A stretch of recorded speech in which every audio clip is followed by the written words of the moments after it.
संगठित शक्ति से शांति और अहिंसा पूर्वक आत्म बलिदान करने के लिए जल्द से जल्द तैयार हो जाइए। न मालूम कब बिगुल बज उठे।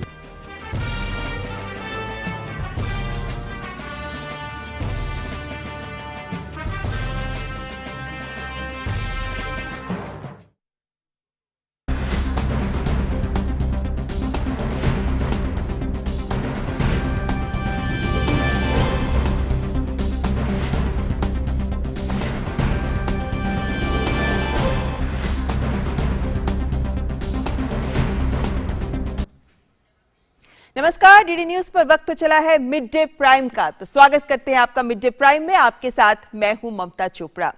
आज जो 5 राज्यों में चुनाव होने हैं उनको लेकर आज पहले चरण में जिन राज्यों में चुनाव होने हैं वहां पर आज प्रचार का आखिरी दिन है, जिसके बाद जनतंत्र की बारी आएगी, जो जनता अपनी ताकत दिखाएगी और 27 मार्च को वोट करेगी। तो इन प्रथम चरण में जहां पर चुनाव होने हैं वहां पर भी जायजा लेंगे क्या है हालात, किस तरह बढ़ा है इस बार चुनाव प्रचार और क्या प्रभाव दिखा है उसका जमीन पर। लेकिन दिन भर की तमाम इस वक्त की बड़ी खबरें समेटकर हम हाजिर हैं। तो आइए शुरुआत करते हैं बड़ी खबरों के साथ। असम और पश्चिम बंगाल विधानसभा चुनाव के पहले चरण के लिए आज शाम थम जाएगा चुनावी शोर। दोनों राज्यों में पहले चरण के लिए शनिवार को डाले जाएंगे वोट। मतदान की तैयारियां अंतिम चरण में। 5 चुनावी राज्यों में चुनाव प्रचार चरम पर। गृह मंत्री अमित शाह ने पश्चिम बंगाल के पुरुलिया में की चुनावी रैली। ममता बनर्जी सरकार पर जमकर साधा निशाना।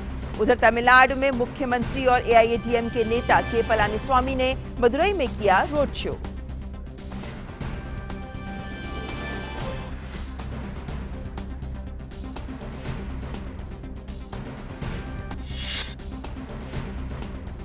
लोकसभा का बजट सत्र अनिश्चितकाल के लिए स्थगित।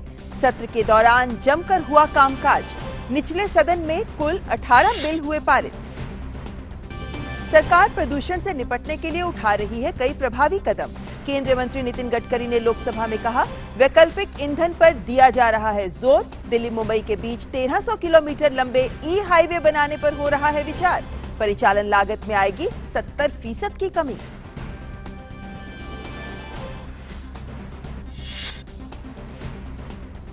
महाराष्ट्र, पंजाब, केरल, कर्नाटक, छत्तीसगढ़ और गुजरात में कोरोना के मामलों में वृद्धि। कोरोना वायरस के करीब 81% नए दैनिक मामले इन 6 राज्यों से।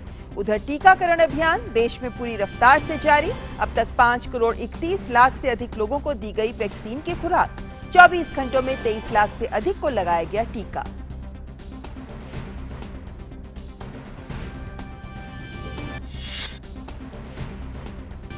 प्रधानमंत्री नरेंद्र मोदी करेंगे शुक्रवार और शनिवार को बांग्लादेश का दौरा।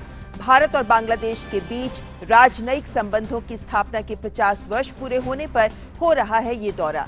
इसी साल मन रही है शेख मुजीबुर रहमान की जन्म शताब्दी। दोनों देशों में होंगे कई समझौते। और टोक्यो ओलंपिक की टॉर्च रिले शुरू। 121 दिन में जापान के 47 शहरों से गुजरेगी। 23 जुलाई को उद्घाटन समारोह। आइए शुरुआत करते हैं बड़ी खबर के साथ।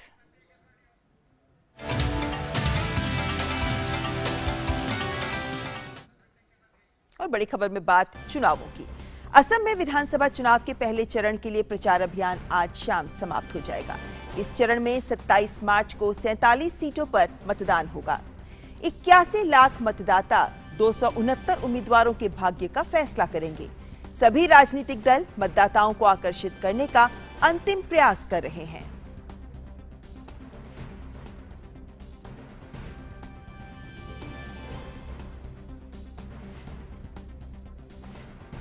और असम के साथ पहले चरण में पश्चिम बंगाल में भी शनिवार को ही पहले चरण के तहत मतदान होना है, जिसके लिए आज चुनाव प्रचार थम जाएगा।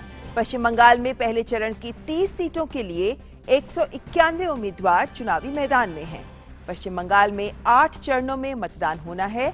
असम और पश्चिम बंगाल में दूसरे चरण का मतदान 1 अप्रैल को होगा और इस दिन असम की 39 और पश्चिम बंगाल की 30 सीटों के लिए वोट डाले जाएंगे। दोनों राज्यों में तीसरे चरण का मतदान 6 अप्रैल को होगा, जिसमें असम की 40 और पश्चिम बंगाल की 31 सीटों के लिए वोट पड़ेंगे। लेकिन फिलहाल नजर रहेगी पहले चरण पर, जो 27 मार्च को है।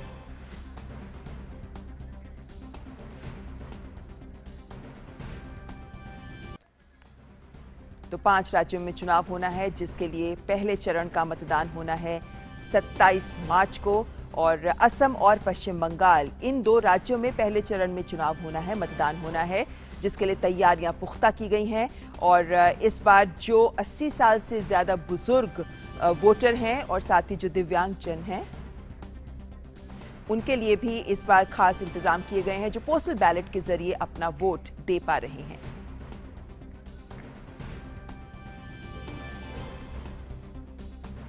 तो पहले चरण के लिए अगर हम बात करते हैं तो हम पाते हैं कि असम और पश्चिम बंगाल, यहां पर वोट होना है। और दोनों ही राज्य महत्वपूर्ण राज्य हैं। हालांकि 5 राज्य महत्वपूर्ण हैं, लेकिन दोनों ही राज्य ऐसे हैं जहां पर कांटे की टक्कर देखी जा रही है। और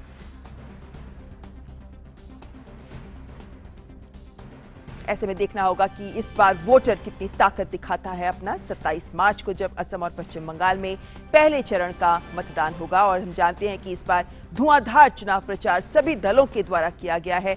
बहुत कुछ स्टेक पर है इस बार असम और पश्चिम बंगाल में। कुछ महत्वपूर्ण पहलू इस प्रथम चरण के, जिनसे आपको रूबरू करा देते हैं। अगर हम बात करें इस प्रथम चरण की, तो हम पाते हैं कि असम की अगर हम बात करते हैं तो वैसे तो कुल विधानसभा सीटें जो असम में है वो हैं 126, जहां 3 चरणों में मतदान होना है। लेकिन अगर हम प्रथम चरण की बात करते हैं तो हम पाते हैं कि जो जिले आने हैं, उन जिलों के अंदर के नाम है जो हम आपको सामने दिखा रहे हैं। ये तमाम जिले हैं जहां पर इस बार प्रथम चरण में होना है। ये पश्चिम बंगाल विधानसभा चुनाव की, अगर हम जो पश्चिम बंगाल है और जो असम है, अगर हम उनकी बात करते हैं तो असम में हालांकि हम देख रहे हैं कि असम में 12 जिले हैं जहां पर की चुनाव होना है, लेकिन पश्चिम बंगाल में 5 जिले हैं जहां पर चुनाव होना है।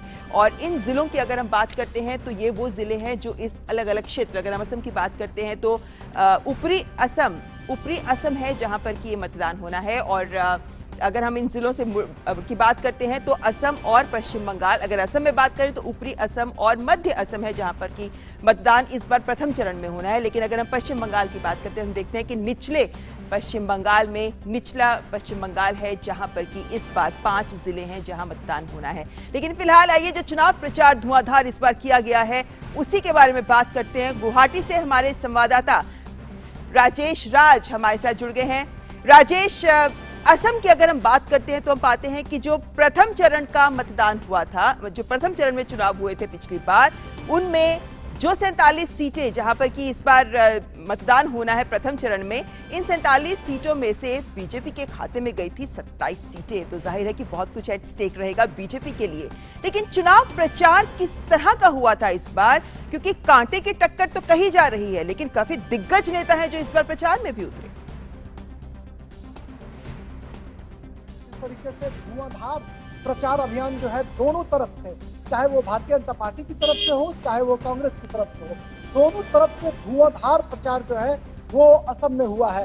भारतीय जनता पार्टी की तरफ से स्टार प्रचारक के रूप में प्रधानमंत्री नरेंद्र मोदी से लेकर गृह मंत्री अमित शाह, रक्षा मंत्री राजनाथ सिंह, मध्य प्रदेश के मुख्यमंत्री शिवराज सिंह चौहान, भारतीय जनता पार्टी के राष्ट्रीय अध्यक्ष जेपी नड्डा, केंद्रीय मंत्री नरेंद्र सिंह तोमर जो यहाँ के प्रभारी भी हैं, डॉक्टर जितेंद्र सिंह समेत स्मृति ईरानी, तमाम जो बड़े नेता थे उन्होंने यहाँ पर एड़ी चोटी का जोर लगाया। वहीं कांग्रेस की तरफ से राहुल गांधी, प्रियंका गांधी, जितेंद्र सिंह जो प्रभारी हैं कांग्रेस के, उसके अलावा प्रद्युत बोरदोलोई, गौरव गोगोई, इन तमाम नेताओं ने एड़ी चोटी का जोर लगाया। हालांकि कांग्रेस के भीतर सुष्मिता देव जैसे चेहरे जो पूर्व सांसद हैं सिलचर की, उनकी नाराजगी भी सामने आई, क्योंकि उनके कई प्रत्याशियों को चुनाव मैदान में टिकट नहीं दिया कांग्रेस ने, जिसकी वजह से वो नाराज जो है वो दिखाई पड़ी। संतोष मोहन देव कभी राजीव गांधी और कांग्रेस के बड़े नेता रहे हैं, वो संतोष मोहन देव पूर्व केंद्रीय मंत्री हैं, उनकी बेटी है सुष्मिता। हालांकि सुष्मिता से जब मैंने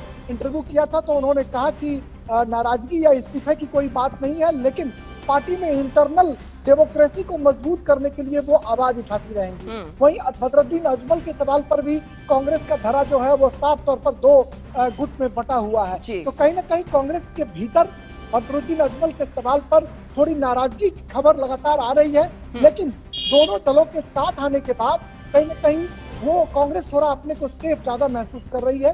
चाय बागान के मुद्दे पर, बेरोजगारी के सवाल पर कांग्रेस बीजेपी पर आक्रामक है और वहीं बीजेपी बदरुद्दीन अजमल के सवाल पर और विकास के एजेंडे पर लगातार जनता से जनादेश मांगने का काम कर रही है। राजेश, अगर हम प्रथम चरण की ही बात करते हैं तो अहोम वोटर कितना महत्वपूर्ण रहेगा, क्योंकि ये माना जाता है कि ऊपरी असम में ये वोटर का खासा प्रभाव भी है अहोम वोटर का, और साथ ही साथ जो सत्ता तक पहुंचता है वो इनको साथ लेकर ही पहुंचता है। देखिए, तमाम जो चाहे वो किसी भी पार्टी, किसी भी संप्रदाय या किसी भी जाति के जो प्रतिनिधि हैं, भारतीय जनता पार्टी सत्ता में आने के बाद वो राष्ट्रवाद की बात करती है। पहले से भी राष्ट्रवाद का उनका एजेंडा रहा है। हालांकि तमाम क्षेत्रीय संतुलन बिठाने की भी कोशिश की जाती रही है। भारतीय जनता पार्टी की तरफ से लगातार ये कोशिश है कि चाहे वो चाय बागान के मुद्दे पर, चाय बागान के जो मजदूर है उनकी मजदूरी बढ़ाने का मुद्दा हो, या फिर अपर असम और लोअर असम को जोड़ने का मुद्दा हो, बोगीबिल के ब्रिज पर ब्रिज बनाकर दोनों क्षेत्रों को एक करने का मसला हो, डिब्रूगढ़ और तिनसुकिया, लखीमपुर को नजदीक करने का मसला हो, कहीं ना कहीं सड़कों का जाल बिछाकर, ब्रिज का जाल बिछाकर भारतीय जनता पार्टी कहती है कि असम में कहीं ना कहीं कनेक्टिविटी के मोर्चे पर बहुत सारी डिफिकल्टीज थी। जिस डिफिकल्टीज को हमने दूर करने का काम किया, 6 ब्रिज बनाए, 4 लेन बनाए, सड़कों को समतल करने का काम किया, मेडिकल कॉलेज बनाए। तो इन सब विकास के एजेंडे के सहारे भारतीय जनता पार्टी तमाम क्षेत्रीय संतुलन को साधने की कोशिश कर रही है।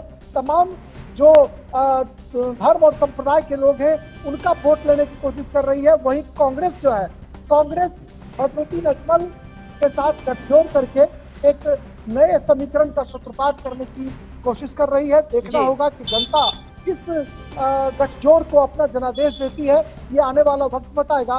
बहरहाल आज शाम 5 बजे पहले चरण के लिए होने वाले मतदान के लिए प्रचार अभियान जो है वो ममता खत्म हो जाएगा और इसी के साथ मतदान की उल्टी गिनती शुरू हो जाएगी, जो 27 मार्च को अहले सुबह से मतदान का काम शुरू होना है। चलिए राजेश, नजर रहेगी उसके बाद कि मतदाता किस रुझान के साथ वोट करता है। फिलहाल बहुत बहुत शुक्रिया राजेश, गुवाहाटी से हमारे साथ जुड़ने के लिए। और अब रुख कर लेते हैं पश्चिम बंगाल का। कोलकाता से हमारे संवाददाता विक्रमजीत हमारे साथ जुड़े हुए हैं। विक्रम, पश्चिम बंगाल में इस बार फिलहाल विक्रम के पास चलने से पहले आपको सीधे लिए चलते हैं पश्चिम बंगाल ही, जहां अमित शाह आज चुनावी रैली कर रहे हैं।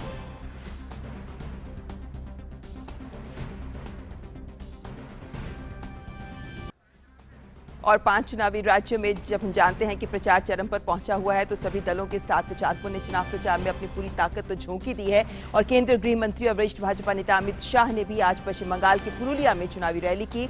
अमित शाह ने अपने संबोधन में राज्य की ममता बनर्जी सरकार पर जमकर निशाना साधा।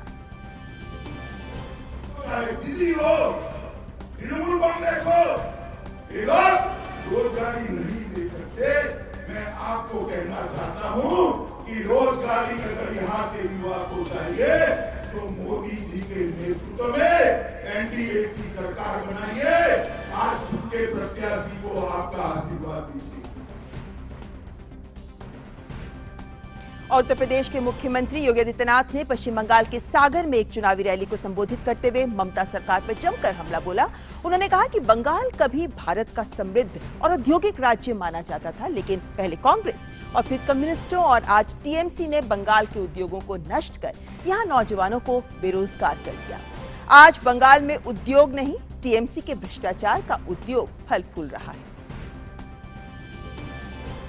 आज बंगाल में उद्योग नहीं, लेकिन टीएमसी का भ्रष्टाचार का उद्योग फल फूल रहा है। टीएमसी के गुंडे किस तरीके से यहां पर अराजकता और गुंडागर्दी का माहौल पैदा कर रहे हैं, ये किसी से छुपा हुआ नहीं है। कुल मिलाकर के 40 दिन का समय है और 40 दिन के बाद भी आप देखना कि 35 दिन के बाद उल्टी गिनती प्रारंभ हो जाएगी टीएमसी के गुंडों की, क्योंकि तब बंगाल के अंदर तब टीएमसी की सरकार नहीं, भारतीय जनता पार्टी की सरकार होगी। और चुनावों की बात को यहीं पे विराम देते हुए फिलहाल आपको सीधे लिए चलते हैं सीधे प्रसारण के लिए Rajya Sabha. Yes, I am happy to inform you that high productivity witnessed during the last 4 sessions since June 2019, 249th, 250, 251st and 252nd sessions have continued in this session as well. As a result, overall productivity of the last 4 sessions and this session comes to about 94%. I appeal to all to maintain this positive momentum in the functioning of the House during this year as well as in future also. We need to strive towards achieving 100% productivity, knowing that we are working under extraordinary circumstances.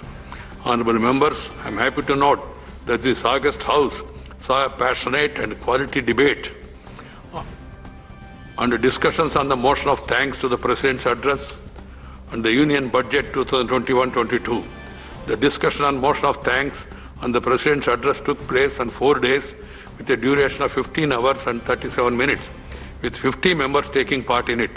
The Union Budget was discussed for 10 hours and 43 minutes on 3 days, with 45 members participating in it. It may be noted that 0 hour on 4th and 5th February, question hour on 3rd and 4th and 5th February, and the private members' business on 5th February were dispensed with to give more time for discussion on motion of thanks on the President's address.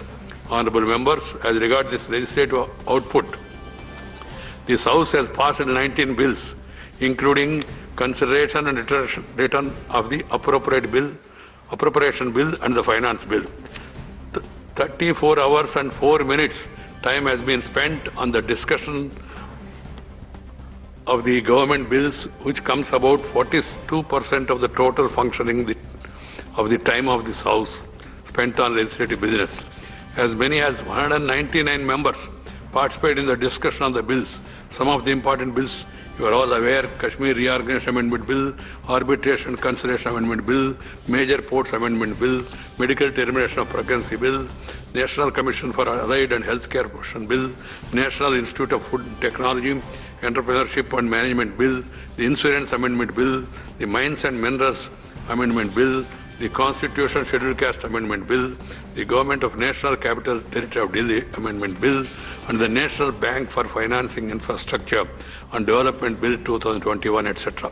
Honorable members, the working of 3 important ministries, namely Jal Shakti, Railways and Tourism, has been discussed for 11 hours and 13 minutes, which comes to about 11% of the total functional time of the House. 61 members participated in the discussions on the functioning of these ministries. Members raised a total of 273. सीधा प्रसारण देख रहे थे राज्यसभा से, जहां सभापति M Venkaiah Naidu इस वक्त बता रहे हैं कि किस तरीके से इस बार की उत्पादकता राज्यसभा की रही। उन्होंने बताया कि कैसे 199 सांसद हैं राज्यसभा के जिन्होंने इस बार चर्चा में हिस्सा लिया। वो विस्तार से इस बार के सत्र की बजट सत्र में राज्यसभा में जो उत्पादकता रही उसके बारे में जानकारी दे रहे थे। और प्रधानमंत्री नरेंद्र मोदी भी राज्यसभा में मौजूद हैं। और अब एक बार फिर रुख करते हैं चुनावी खबरों का और चलते हैं सीधे पश्चिम बंगाल, जहां कोलकाता से हमारे साथ जुड़ रहे हैं हमारे संवाददाता विक्रमजीत सिंह। विक्रम, पश्चिम बंगाल की बात करें तो इस बार सबकी नजरें लगी हैं कि इन 5 राज्यों में सबसे ज्यादा सीटें भी पश्चिम बंगाल से ही हैं और सबसे ज्यादा खबर या चुनाव भी, जो रोमांचक चुनाव है वो भी पश्चिम बंगाल का माना जा रहा है। प्रथम चरण 30 सीटें, बदले समीकरणों के बीच क्या कुछ खास रहेगा इस प्रथम चरण में? देखिए, जो पहला चरण है उसके लिए भाजपा ने आज पूरी जो है अपना दमखम लगा दिया है। भाजपा के तमाम बड़े नेता जो हैं आज चुनावी मैदान में हैं, प्रचार कर रहे हैं, चाहे वो अमित शाह हो, योगी आदित्यनाथ हो या फिर मिथुन चक्रवर्ती हो। तमाम जो नेता हैं वो प्रचार कर रहे हैं। इसके अलावा जो है, जो 1-2 दिन पहले जो है दिनहटा में अमित सरकार जो है भारतीय जनता पार्टी के कार्यकर्ता का फांसी में लटका हुआ एक शव मिला था, तो उसको लेकर जो है कैलाश विजयवर्गीय जो है वहां मिलने गए हैं। युवा मोर्चा ने सभी जिला केंद्रों में जो है प्रदर्शन आज करने का फैसला किया था। तो बीजेपी जो है किसी प्रकार का जो है दबाव में नहीं दिखना चाह रही है। बीजेपी क्योंकि जिस प्रकार का माहौल रहा है, जिस प्रकार का पुराना इतिहास रहा है पश्चिम बंगाल के चुनाव का, तो ऐसे में भारतीय जनता पार्टी जो है किसी चुनाव चुनाव से पहले किसी प्रकार के दबाव में नहीं दिखना चाहती, मतदाता जो है भ्रमित ना हो या किसी प्रकार के भय में ना है, इसके लिए बीजेपी ने आज अपना पूरा जोर लगा दिया। मेरी कल जो है बीजेपी के नेता रूपा गांगुली से भी बात हुई थी, उन्होंने साफ तौर पर कहा कि जिस प्रकार से माहौल पुराना इतिहास का रहा है, तो ऐसे में भारतीय जनता पार्टी जो है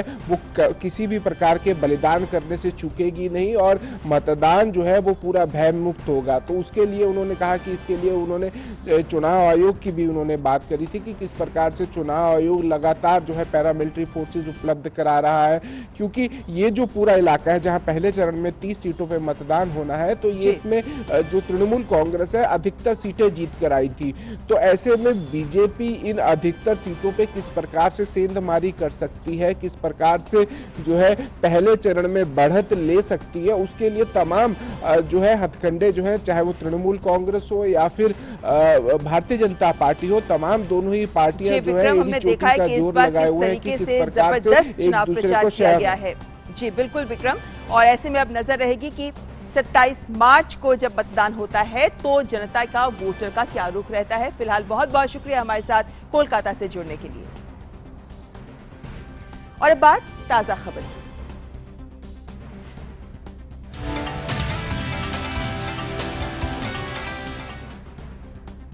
लोकसभा की कार्यवाही अनिश्चित काल के लिए स्थगित हो गई है और इसी के साथ सदन में बजट सत्र की कार्यवाही भी समाप्त हो गई है। कामकाज के लिहाज से इस सत्र में लोकसभा में जमकर विधायी कार्य हुआ। सत्र के दौरान निचले सदन में 18 बिल पारित हुए। लोकसभा में लोकहित से जुड़े 583 मामलों को भी उठाया गया।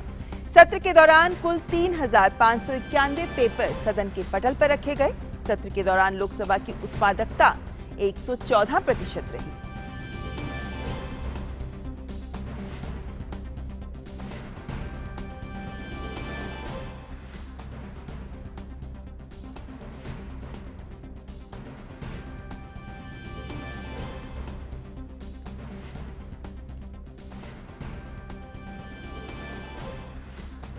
तो अनिश्चितकाल के लिए लोकसभा स्थगित कर दी गई है। ताजा जानकारी के लिए सीधे बात करते हैं हमारे संवाददाता ऋषि कुमार से।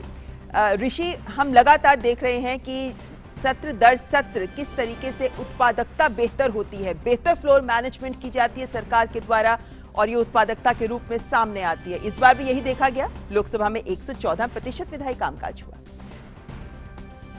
काज अच्छा होता है तो जो फ्लोर मैनेजमेंट है और सरकार की जो रणनीति है वो उसको सफल कहा जाता है, क्योंकि सदन को चलाना और विपक्ष को साथ लेकर चलाना, शोर शराबा ना हो, हंगामा ना हो, ये बहुत ऐसा चुनौती बड़ा कार्य होता है। क्योंकि हम देखते हैं कि संसद में विपक्ष के द्वारा भी कई बार ऐसी परिस्थितियां पैदा की जाती हैं जब व्यवधान काफ़ी ज़्यादा बढ़ जाता है।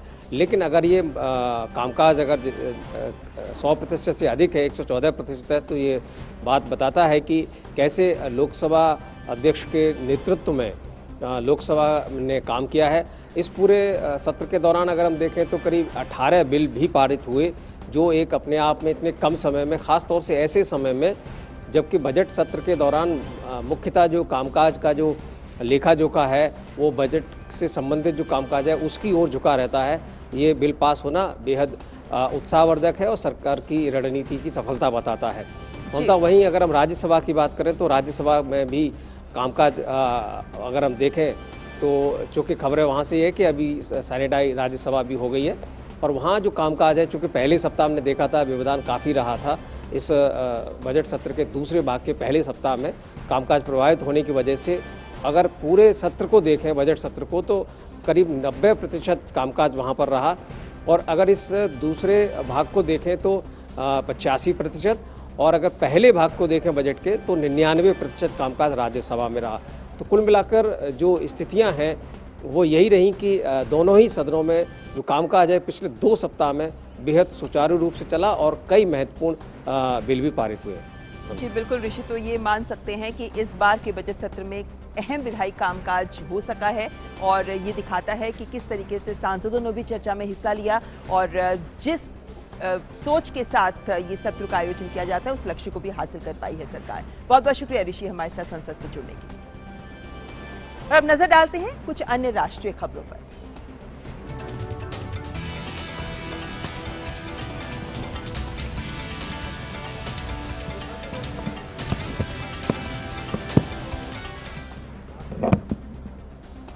सरकार बढ़ते प्रदूषण को दूर करने के लिए कई कदम उठा रही है। सड़क परिवहन और राजमार्ग मंत्री नितिन गडकरी ने आज लोकसभा में बताया कि सरकार वैकल्पिक ईंधन पर जोर दे रही है, जिससे प्रदूषण कम हो सके। उन्होंने कहा कि वाहनों में इस्तेमाल होने वाली लिथियम आयन बैटरी के दाम कम होने से आने वाले 2 सालों में इलेक्ट्रिक वाहन के दाम काफी कम हो जाएंगे। कर रही है कि एक तरफ पोल्यूशन जिन कारणों से होता है वो कैसे कम करें।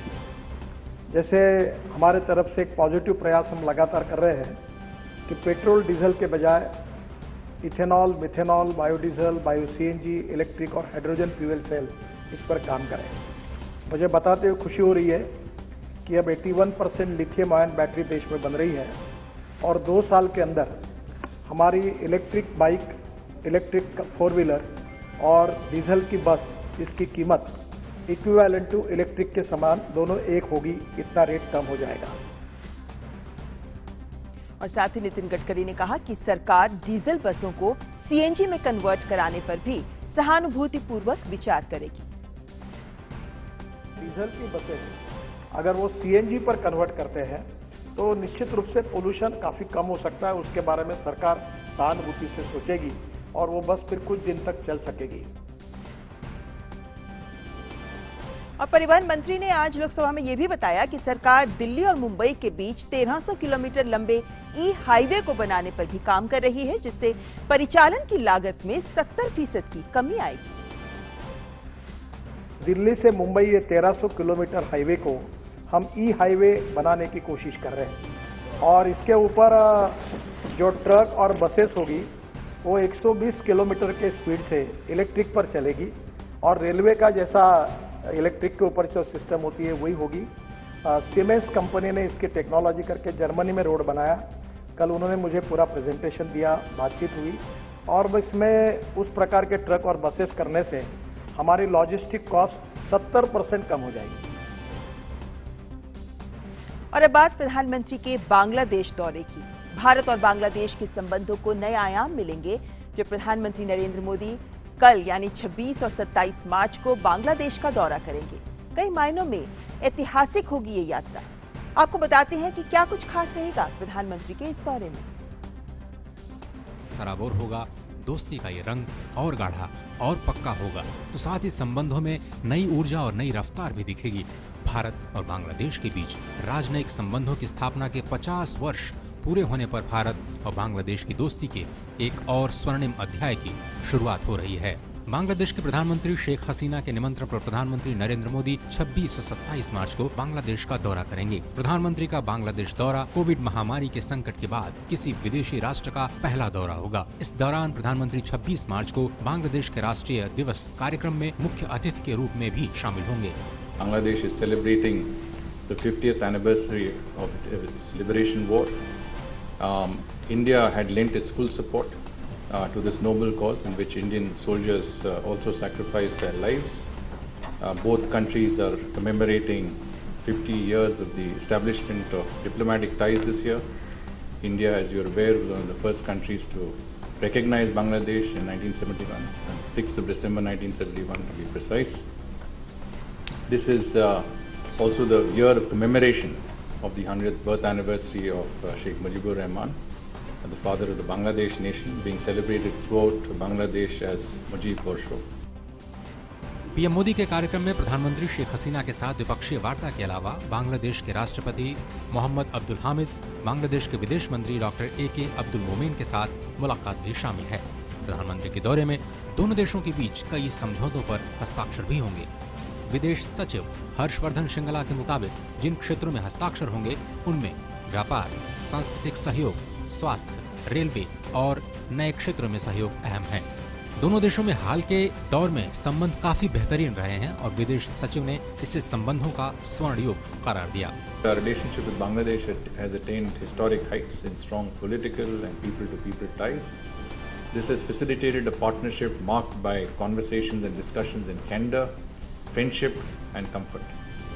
Under the leadership of Prime Minister Modi and Prime Minister Sheikh Hasina, our two countries have made remarkable progress in all areas, fully justifying this era being referred to as a Shonali Adhyay or a golden era in our relationship. Prime Minister Modi is looking forward to his visit and interacting with the leadership of and people of Bangladesh. इससे पहले अक्टूबर 2019 में शेख हसीना भारत के दौरे पर आई थीं और तब दोनों देशों के बीच कई समझौतों के साथ ही 3 परियोजनाओं की शुरुआत की गई थी, जिसमें गैस परियोजना अहम है। पीएम का ये दौरा भारत की बांग्लादेश से जुड़ी प्राथमिकता को भी दिखाता है। ये दौरा 3 युगांतरकारी घटनाओं मुजीब बुरशो यानी शेख मुजीबुर रहमान की जन्म शताब्दी, भारत और बांग्लादेश के बीच राजनयिक संबंधों की स्थापना के 50 वर्ष और बांग्लादेश की स्वतंत्रता के लिए युद्ध के 50 वर्ष के स्मरणोत्सव से भी सीधा संबंध रखता है। ढाका से अश्विनी और दिल्ली से चंद्रशेखर के साथ ब्यूरो रिपोर्ट डीडी न्यूज। तो कई मायनों में ऐतिहासिक होगा प्रधानमंत्री का ये बांग्लादेश दौरा। फिल्म निर्देशक श्याम बेनेगल ने बांग्लादेश के संस्थापक शेख मुजीबुर रहमान के जीवन पर बंगबंधु नाम से एक फिल्म बनाई है। इस फिल्म में अभिनेत्री नुसरत फारिया ने काम किया है। नुसरत ने बांग्लादेश की प्रधानमंत्री शेख हसीना से अपनी मुलाकात के अनुभवों को साझा किया। हमारे संवाददाता रमेश रामचंद्रन के साथ। बांग्लादेश अपनी 50वीं सालगिरह मना रहा है इस साल और इस अवसर पर बंगबंधु शेख मुजीबुर रहमान के लेगेसी के बारे में बात करने के लिए मेरे साथ मौजूद हैं बांग्लादेशी अभिनेत्री नुसरत फारिया। नुसरत, शुक्रिया आप हमसे बात करने के लिए। मैं ये जानना चाहता हूँ कि आपका ये एक्सपीरियंस कैसा रहा कि इस फिल्म में आप शेख हसीना जी की भूमिका अदा कर रही हैं। मेरे लिए तो ये बहुत ही बड़ी बात है क्योंकि सबको ऐसा नसीब में नहीं होता, लेकिन मेरे नसीब में ऐसा आया है एंड मुझे सिलेक्ट किया गया है शेख हसीना की यंगर वर्जन प्ले करने के लिए, वेयर आई एम प्लेइंग 18 साल से 29 तक। बंगबंधु के ऊपर ये पिक्चर बन रहा है, लेकिन फिर भी उनका जो फैमिली है, उनका फैमिली के अगर आप लोगों को पता है कि उनका फैमिली में जो था हसीना एंड रेहाना के सिवा सबको एक ही रात सबको ब्रूटली मार दिया गया है। So our audience, our people doesn't know about rest of the family members of his family. तो ये मेरे लिए बहुत ही एक्चुअली बड़ी बात है कि इतना क्रूशल मोमेंट तक और इतना तक मैं शेख हसीना जी की रोल प्ले करने का मौका मुझे मिला है। शेख हसीना जी के रोल को, पात्र को निभाने के लिए क्या आपको कुछ अलग कुछ प्रयास करना पड़ा, एक होमवर्क करना पड़ा कि उनके बोलने का ढंग, चलने का ढंग, इससे कुछ सीखना पड़ा आपको? I took our ma'am 20 minutes of time. Is like ma'am मैं आपका 20 मिनट्स लूँगी और मुझे ये सब सवाल का क्वेश्चंस का एक्चुअली आंसर चाहिए। एंड वो इतनी अच्छी है और she is so down to earth एंड इतना नाइव है वो मुझे एकदम प्रॉपरली वो 20 मिनट्स उसने मुझे दिया और वो सब कुछ का आंसर किया, जो मैं आपको इतना रिवील बता नहीं सकती, बट इतना बता सकती हूँ कि लास्ट के एंड में उसने मुझे सिर्फ यही बोला कि आपको जो भी करना है आप दिल से करिए, कॉन्फिडेंटली करिए। श्याम बेनेगल जी डायरेक्ट कर रही हैं बायोपिक शेख मुजीब पे, तो वो एक्सपीरियंस कैसा रहा आपको? एज अ डायरेक्टर तो मतलब he is the best, everybody knows it, but on set हम लोग तो इधर से उधर गए हैं, so there is a language gap, थोड़ा बहुत हम लोगों का कल्चर भी सब कुछ मिलाकर there is a thing, but he made all of us so comfortable. And हम जो काम कर रहे थे तो वो हम लोगों को इतना अच्छे से थोड़ा थोड़ा ऐसे बताते हैं कि आप ये करो, आप वो करो, और वो स्क्रीन पे इतना मैजिक दिखाता था। यंग बांग्लादेशी जनरेशन, आपकी जनरेशन है, वो 1971 वॉर से क्या सीख ले सकती है, क्या सबक ले सकती है? We are very proud of ourselves because in this 50 years our honorable prime minister and the whole country जितना progress किया है, I know a lot of development country haven't done it. After 50 years if you come and visit Bangladesh, you will see a different Bangladesh just because of this young star and because our father of the nation actually showed us this path. तो नुसरत, हमसे बात करने के लिए बहुत बहुत शुक्रिया और wish you all the very best. और बांग्लादेश में ओराकंडी मतुआ संप्रदाय की आस्था का सबसे बड़ा केंद्र है। बांग्लादेश यात्रा के दौरान प्रधानमंत्री नरेंद्र मोदी गुरु हरिचांद ठाकुर के मंदिर जाएंगे और पूजा अर्चना करेंगे। ओराकंडी में प्रधानमंत्री मतुआ संप्रदाय के लोगों से मुलाकात करेंगे, साथ ही एक सभा को भी संबोधित करेंगे। ये मंदिर है मतुआ संप्रदाय की सर्वश्रेष्ठ आस्था का, क्योंकि गुरु हरिचांद ठाकुर ने यहीं से इस संप्रदाय की शुरुआत की। इसे ठाकुरबाड़ी के नाम से जानते हैं और जहाँ जहाँ मतुआ के लोग पहुँचे, मतुआ संप्रदाय को जानने वाले पहुँचे, गुरु हरिचांद ठाकुर का उपदेश भी लोगों तक पहुँचा। हम इस मंदिर में हैं, प्रधानमंत्री नरेंद्र मोदी यहाँ पर आएंगे। ये बहुत बड़ा आस्था का केंद्र है। हम गुरु हरचांद ठाकुर के बारे में जानने की कोशिश करेंगे। आपसे सबसे पहले हम ये जानेंगे कि इस मंदिर का महत्व क्या है। रात्रिबेला गाछतलाय आसे सबार मतो बसे। हरचांद ठाकुर रात के समय पेड़ के नीचे यहाँ आए, जहाँ उन्होंने गुरुचंद ठाकुर और उनके छोटे बेटे को अलौकिक तरीके से दिखाया कि यहाँ मंदिर है जिसमें भगवान लक्ष्मी नारायण की मूर्ति स्थापित की गई है और भक्त भगवान की पूजा अर्चना कर रहे हैं। बाद में हरचांद ठाकुर के इसी वर्णन के अनुसार वहाँ मंदिर की स्थापना की गई। हरचांद ठाकुर भगवान विष्णु, भगवान राम और कृष्ण के अवतार हैं।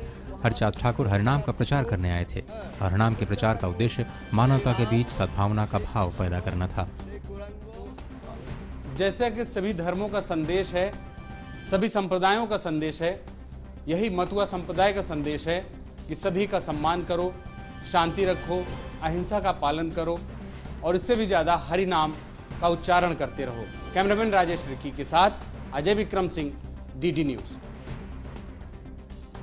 और सीधा रुख कर लेते हैं बांग्लादेश का, जहां से हमारे संवाददाता अश्विनी इस वक्त हमारे साथ जुड़ रहे हैं प्रधानमंत्री की इस बांग्लादेश की यात्रा पर ही और ज्यादा बात करने के लिए। अश्विनी, देखें तो ये ऐतिहासिक यात्रा है और इस ऐतिहासिक यात्रा के महत्वपूर्ण आयाम हैं, लेकिन ये बताइए कि किन मायनों में इस यात्रा के महत्व को हम समझ सकते हैं कि इतिहास की जो हमारी साझा विरासत है वहां से लेकर वर्तमान में जो रिश्ते हैं उन्हें मजबूत करने की दिशा में ये अहम रोल अदा कर सकती है। निश्चित तौर से ममता, अगर देखें तो ये जो कोविड पैंडेमिक रहा उसके बाद अगर प्रधानमंत्री नरेंद्र मोदी की पहली कोई विदेश यात्रा हो रही है तो पड़ोसी सर्वप्रथम यानी कि नेबर फर्स्ट नीति के तहत बांग्लादेश की हो रही है। और बांग्लादेश जो कि हमारे साथ साझा इतिहास, हमारे साथ साझा गौरव, साझा और साथ ही साथ हमारे जो सांस्कृतिक परंपरा रही है, जो हमारी ऐतिहासिक परंपरा रही है, उसका साझीदार भी रहा है 1947 तक। और खुद इस मुल्क के आज़ाद होने में भारत की जो महती भूमिका रही 1971 के मुक्ति संग्राम में, वो भी दुनिया पूरे अच्छे तरीके से जानती है। हाँ, नए आयाम के रूप में अगर देखें तो 50 वर्ष हो रहे हैं भारत बांग्लादेश के कूटनीतिक संबंधों के स्थापना के। मुजीब का शताब्दी वर्ष है क्योंकि मुजीब वर्ष मनाया जा रहा है और साथ ही साथ बांग्लादेश के स्वतंत्रता संग्राम का 50 वर्ष पूरा हो रहा है। तो ये 3 ऐतिहासिक क्षण आ रहे हैं और यहाँ पर अनेक विदेशी डिग्निटरीज के आने का सिलसिला लगातार जारी है क्योंकि लंबे समय से कार्यक्रम चल रहा है। जो मुख्य कार्यक्रम होगा वो 26 तारीख को होगा, जो कि यहाँ का राष्ट्रीय दिवस होता है और राष्ट्रीय दिवस के अवसर पर प्रधानमंत्री नरेंद्र मोदी यहाँ पर बांग्लादेश की यात्रा पर ढाका में होंगे। 2 दिन की इस यात्रा में दूसरे दिन वो जहाँ पर मैं हूँ इस समय सतखीरा का ये यशोश्वरी मंदिर है। यहाँ पर पिछली बार जब 2015 में आए थे तो ढाकेश्वरी मंदिर से दूसरे दिन की यात्रा की शुरुआत पूजा अर्चना के साथ की थी। तो यहाँ इस यात्रा के दूसरे दिन का जो दूसरे दिन के जो शुरुआत की हो गए, दूसरे दिन की शुरुआत इसी मंदिर में पूजा अर्चना के साथ करेंगे। ममता, अगर देखें तो जिस तरीके से हमने कहा कि हम सनातन संस्कृति के साथ साथ भारतीयता के सभी उन बिंदुओं को यहाँ बांग्लादेश में पाते हैं और समूचे अगर भारतीय महाद्वीप की बात करें, भारतीय प्रायद्वीप की बात करें, इंडियन सब कॉन्टिनेंट की बात करें तो 51 शक्तिपीठ हैं इस पूरे इंडियन सब कॉन्टिनेंट में। पाकिस्तान में अगर देखें तो हिंगलाज देवी है, श्रीलंका में जाफना के पास अगर देखें तो इंद्राक्षी देवी है, तिब्बत अगर देखें तो वहाँ पर मानस शक्तिपीठ है। यहाँ पर बांग्लादेश में 5 से 6 शक्तिपीठों की यहाँ पर मान्यता मानी जाती है। और यहाँ जहाँ मैं हूँ ये सतखीरा ज़िला है, यशोश्वरी देवी का मंदिर है। जेसोर ज़िला पहले हुआ करता था, अब ये सतखीरा ज़िला है। इस मंदिर के जो अगर देखेंगे तो मेरे पीछे जो भग्नावशेष हैं ये बताएंगे कि कितना ये विराट, कितना महत्वपूर्ण, कितना ये पुराना ये मंदिर रहा। लाखौरी ईंटों के ये भग्नावशेष हैं और यहाँ पर तकरीबन 100 के आसपास स्तंभ इस तरीके के होते थे।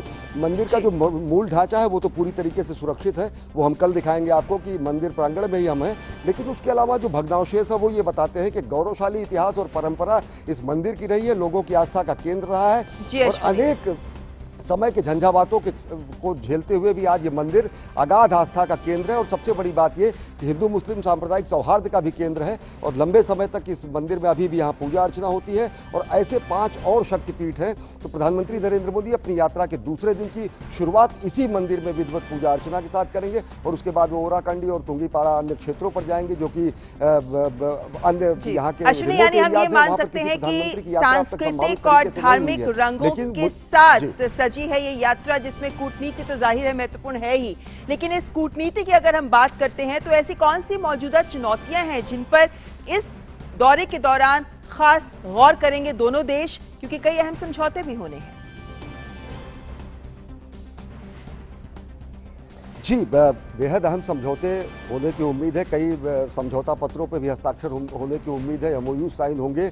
वो कूटनीतिक जो पक्ष है वो जो उसको अंतिम रूप में जो आएगा, जिस तरीके से MOU साइन होंगे वो आधिकारिक तौर से बताए जा सकेंगे। लेकिन अगर देखें तो इसके पहले भी, जैसा कि अभी ही इसी देखें मार्च मैत्री सेतु का उद्घाटन भारत और बांग्लादेश के बीच में प्रधानमंत्री नरेंद्र मोदी और शेख हसीना की मौजूदगी में हुआ, जो कि किस तरीके से बताता है कि दोनों देश एक दूसरे के साथ आपसी संपर्क को और ज़्यादा मजबूत करने के लिए प्रतिबद्ध है।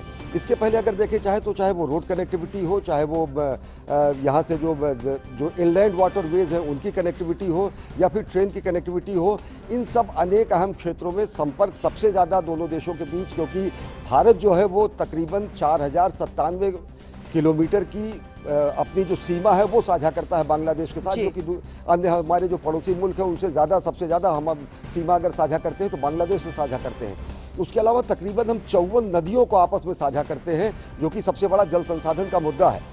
और इसके अलावा जहाँ पर अगर देखिए पावर प्रोजेक्ट की अगर बात करें, यहाँ के जो इंफ्रास्ट्रक्चर की बात करें, यहाँ के अगर टेक्निकल अपलिफ्टमेंट की बात करें, जहाँ पर मैं हूँ खुलना में ही एक एसोसिएट गर्ल्स कॉलेज की स्थापना इससे कुछ दिन पहले भारत के फंड के द्वारा की गई थी। यहाँ के अन्य अंतर्देशीय जो रेलवे का संजाल है उसकी स्थापना भारत द्वारा की गई है। तकरीबन 10 लोकोमोटिव इंजन भी इससे पहले विदेश मंत्री एस जयशंकर ने एक अनुदान के तौर पर, उपहार के तौर पर बांग्लादेश को दिया था। तो आप ये मान के चलिए कि सबसे बड़ा जो पीपल टू पीपल कॉन्टेक्ट बढ़ाने के लिए सबसे ज्यादा जोर रहेगा वो कनेक्टिविटी पे रहेगा। कूटनीतिक और राजनीतिक मामलों से जो अन्य संदर्भ में भी समझा जा सकता है अश्विनी की अभी हाल ही में विश्व बैंक ने एक रिपोर्ट दी थी और उस रिपोर्ट में विश्व बैंक ने ये कहा था कि भारत और बांग्लादेश के बीच अगर परिवहन संपर्क बेहतर हो जाता है तो इसी से दोनों देशों के प्रति व्यक्ति आय में ही 8 से 10% तक की बढ़ोतरी हो सकती है। तो जाहिर है कि संपर्क बढ़ाने पर भी रहेगा जोर और कौन से अन्य समझौते होंगे उन पर सबकी नजर रहेगी। फिलहाल बहुत बहुत शुक्रिया अश्विनी हमारे साथ बांग्लादेश से जुड़ने के लिए। और आगे बढ़ने से पहले यहाँ रुकेंगे एक ब्रेक के लिए।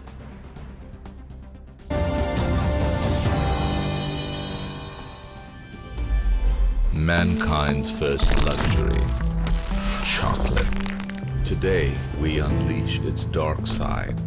No mercy to the sun-ripened cocoa beans. No compassion in extracting pure chocolate. Generously embracing fruits, nuts, coffee, and even tea. This is the alchemy of dark chocolate. Amul dark chocolates. Dark, a little more delicious. घर की सारी चीजें महंगी हो जरूरी है, उम्दा हो बहुत जरूरी है, लेकिन घर का जो सीमेंट है ना वो बहुत उम्दा होना चाहिए। जैसे वंडर सीमेंट, भाई उसकी क्वालिटी और टेक्नोलॉजी के चर्चे हैं वर्ल्ड में। आप हमारे और कॉन्ट्रैक्ट ले लीजिए। मैं कॉन्ट्रैक्टर नहीं वकील हूँ। वंडर सीमेंट जब भी आए भला कर जाए।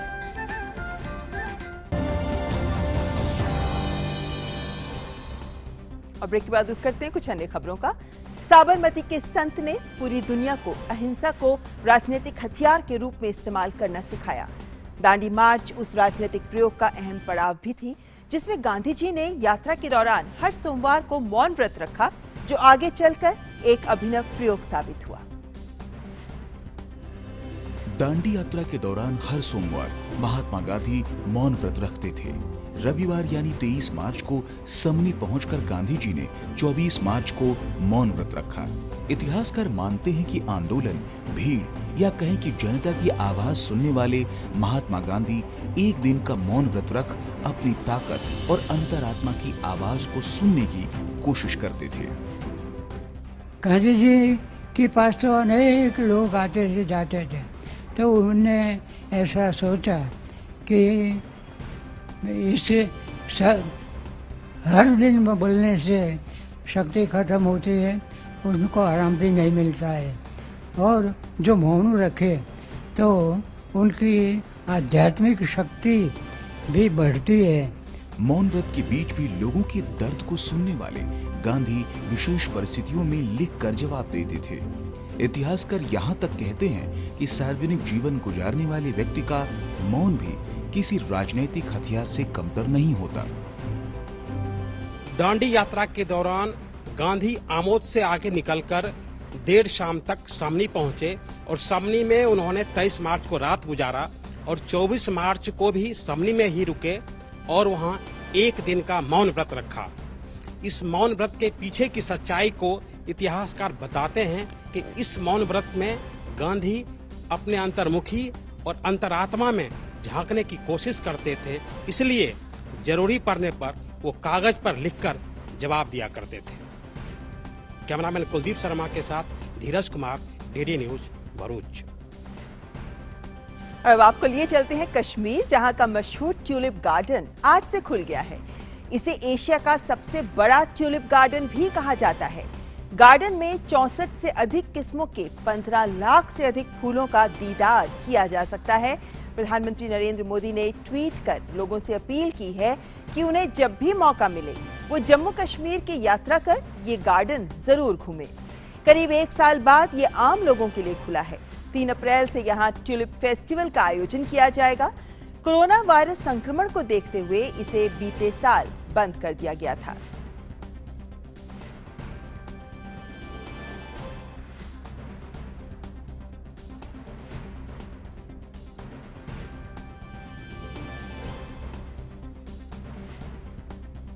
आज तो हमने इसको ऑफिशियली ओपन किया है। यहाँ पे 3 तारीख से 3 अप्रैल से यहाँ पे एक बहुत बड़ा फेस्टिवल हो रहा है। एक फेस्टिवल है ट्यूलिप फेस्टिवल हम जिसको कह रहे हैं। तब तक क्योंकि ये सारा फुल ब्लूम में होगा, आज तो तकरीबन 25% ये ब्लूम में है, तब तक ये फुल ब्लूम में होगा। इसमें कन्वर्जेंस हमने रखा है ताकि उसमें टूरिज्म, कल्चर, यहाँ की सकाफत, यहाँ का तमद्दुन, यहाँ के कुजीन, यहाँ के हैंडीक्राफ्ट, यहाँ के क्राफ्ट जितना उन सबको यहाँ पे हम उस दिन शोकेस करेंगे और डिस्प्ले करेंगे। और इस ट्यूलिप फेस्टिवल के बारे में और ज्यादा जानकारी के लिए बात करते हैं हमारे संवाददाता शब्बीर डार से। शब्बीर, कोरोना काल में इस फेस्टिवल का आयोजन होना अपने आप में एक खास फेस्टिवल हो जाता है। क्या कुछ ऐसे आयाम रहेंगे इस फेस्टिवल में जिनसे वो लोग भी रूबरू हो सकते हैं जो बाहर से इस फेस्टिवल में शिरकत करने आ रहे हैं? यहाँ पे पहले अगर हम कोरोना की बात करेंगे, लोगों को पूरा इंस्ट्रक्ट किया गया है, लोगों को बताया गया है कि पूरा जो कोविड प्रोटोकॉल है उनका पूरा तरह से फॉलो करें। और यहाँ की जो एडमिनिस्ट्रेशन है वो इस बात को यकीनी बना रही है कि यहाँ पे जो है कोविड जो प्रोटोकॉल है या जो जितने भी गाइडलाइंस हैं उनको लेटर एंड स्पिरिट में फॉलो किया जाए। अभी हम अगर देखें ट्यूलिप गार्डन की बात करें, यहाँ पे ये 35 हेक्टेयर्स पे फैला है। ज़बरन हिल के फुटहिल्स में है। यहाँ पे उसको ये वर्ल्ड फेमस डल लेक भी पास में है।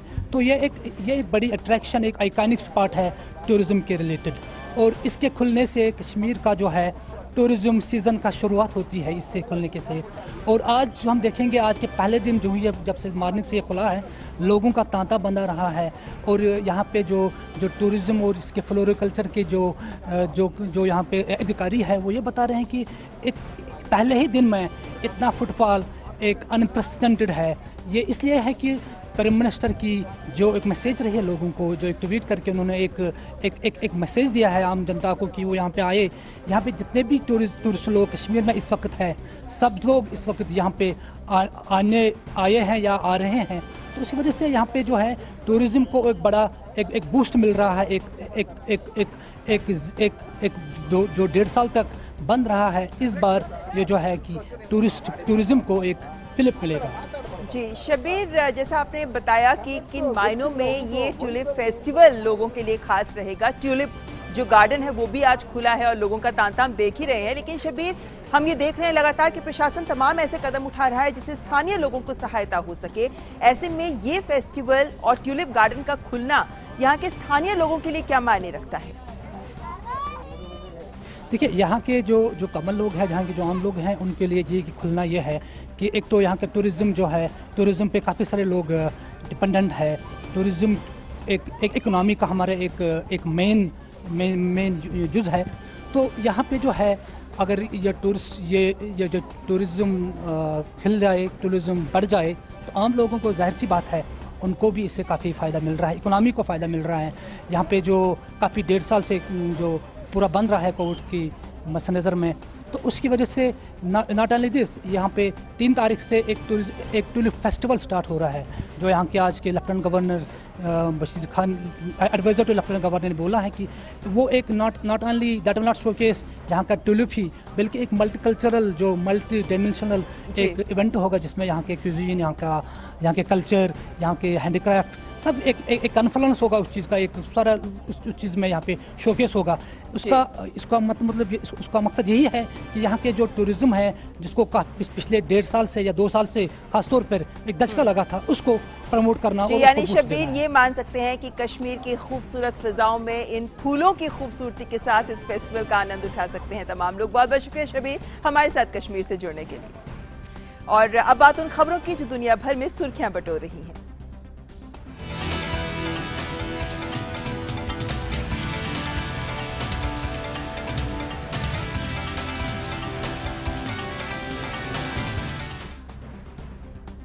यूरोपीय संघ द्वारा कोविड-19 वैक्सीन के निर्यात पर सख्त नियम लागू करने के बाद ब्रिटेन और यूरोपीय संघ ने संयुक्त बयान जारी करते हुए कोरोना के खिलाफ जारी जंग में सभी देशों के लिए वैक्सीन की आपूर्ति करने की प्रतिबद्धता दोहराई है। कोरोना टीकाकरण की धीमी रफ्तार को लेकर यूरोपीय संघ काफी आलोचना का सामना कर रहा है और अमेरिका और ब्रिटेन के मुकाबले यूरोपीय संघ में 1/3 टीकाकरण हो रहा है। बेल्जियम में कोरोना के मामलों पर अंकुश लगाने के लिए 4 सप्ताह के लिए स्कूल और गैर आवश्यक दुकानों को बंद किया जाएगा। बेल्जियम में पिछले कई दिनों से अस्पतालों में कोरोना मरीजों की संख्या में बढ़ोतरी हुई है।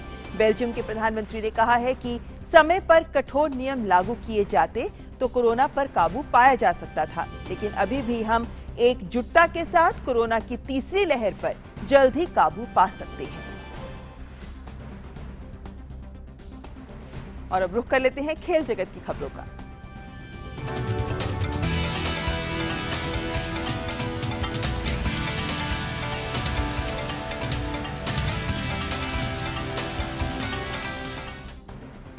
और खेल खबरों के साथ हमारे साथ है मुकेश शुक्ला। तो मुकेश, आज से ओलंपिक मशाल के सफर की शुरुआत हो गई है। बहुत बहुत शुक्रिया ममता जी, और बिल्कुल सही कहा, आज से ओलंपिक मशाल की शुरुआत होने जा रही है और बड़ा ही पड़ाव है टोक्यो ओलंपिक को लेकर के। पिछले 1 साल से टल रहा था ओलंपिक। टोक्यो ओलंपिक की मशाल रिले आज से शुरू हो गई है, जो 23 जुलाई को खेलों के महाकुंभ के आगाज के साथ खत्म होगी। मशाल रिले 2011 में सुनामी की मार झेल चुके फुकुशिमा फ्रांस से जे विलेज नेशनल ट्रेनिंग सेंटर से शुरू हुई है। 2011 में महिला विश्व कप जीतने वाली टीम की एक प्रमुख खिलाड़ी अजूसा इवाशुमुजी रही हैं। कोरोना फैलने के डर से समारोह में लोगों के आने की मनाही है। राजधानी दिल्ली में चल रहे ISSF निशानेबाजी विश्व कप में भारतीय निशानेबाजों का स्वर्णिम सफर लगातार जारी है। प्रतियोगिता के 6ठे दिन भारत ने पुरुषों की 50 मीटर राइफल 3 पोजीशन में गोल्ड जीता। भारत के ऐश्वर्य प्रताप सिंह ने स्पर्धा में स्वर्ण पदक जीतने में कामयाबी पाई। यह वर्ल्ड कप में उनका पहला स्वर्ण पदक है। वहीं दिग्गज शूटर संजीव राजपूत ने 6ठा स्थान हासिल किया। यह दोनों शूटर पहले ही ओलंपिक कोटा हासिल कर चुके हैं। भारत के एक और शूटर नीरज कुमार 8वें स्थान पर है। भारत अंक तालिका में शीर्ष पर बना हुआ है। वहीं 25 मीटर पिस्टल इवेंट में पिंकी यादव ने भी स्वर्ण पर निशाना साधते हुए भारत के लिए एक और कामयाबी हासिल की, जबकि इसी स्पर्धा में भारत के राही सन्नुबत को रजत पदक से संतोष करना पड़ा। जबकि स्टार निशानेबाज मनु भाकर 28 अंकों के साथ कांस्य पदक जीतने में सफल रही। रुक करते क्रिकेट का, भारत और इंग्लैंड के बीच 3 मैचों की सीरीज का दूसरा वनडे मुकाबला कल खेला जाएगा। पहले वनडे मैच में भारत ने इंग्लैंड को 66 रन से हराकर सीरीज में 1-0 की बढ़त हासिल कर ली थी। वहीं रोहित की चोट भारत के लिए चिंता का विषय बनी हुई है, जबकि श्रेयस अय्यर चोट लगने के कारण टूर्नामेंट से बाहर हो गए हैं। बात इंग्लैंड की करें तो उनकी कोशिश इस मुकाबले को जीत कर मुकाबले में वापसी करने की होगी। ICC T20 रैंकिंग में टीम इंडिया के कप्तान विराट कोहली 4थे स्थान पर पहुंच गए हैं। टीम इंडिया के कप्तान विराट कोहली और उप कप्तान रोहित शर्मा अहमदाबाद में इंग्लैंड के खिलाफ T20 सीरीज पर 3-2 से कब्जा करने के बाद ICC की पुरुष T20 प्लेयर रैंकिंग में ऊपरी पायदान पर पहुंचने वाले भारतीय खिलाड़ियों में शामिल हैं। कोहली 1 पायदान ऊपर 4थे स्थान पर आ गए हैं। वहीं रोहित 3 पायदानों की छलांग लगाकर रैंकिंग में 14वें स्थान पर पहुंच गए हैं।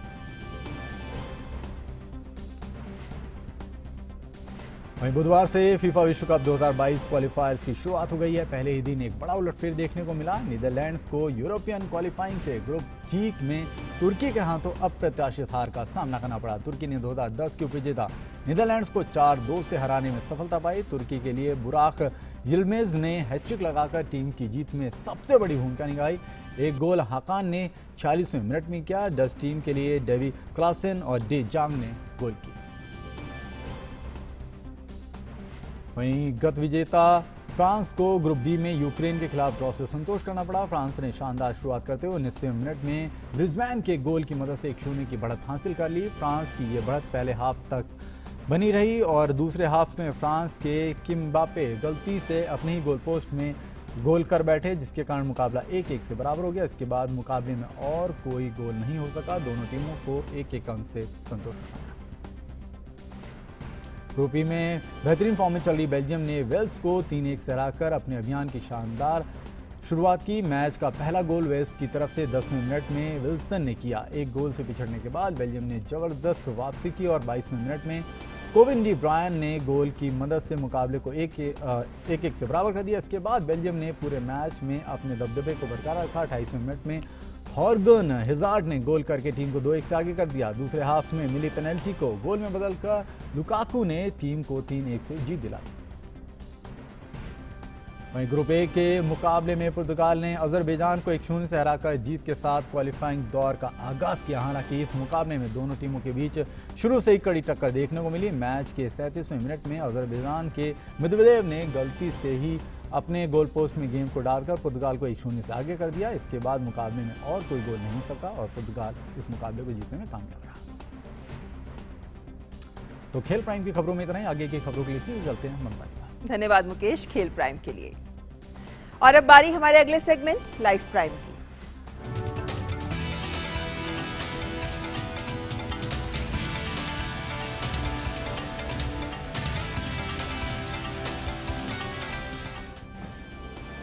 और कार्यक्रम के अंत में लाइव प्राइम में आपसे विदा लेने का वक्त हो चला है, लेकिन जाने से पहले हम आपको छोड़े चल रहे हैं कुछ सुरीले दृश्यों के साथ।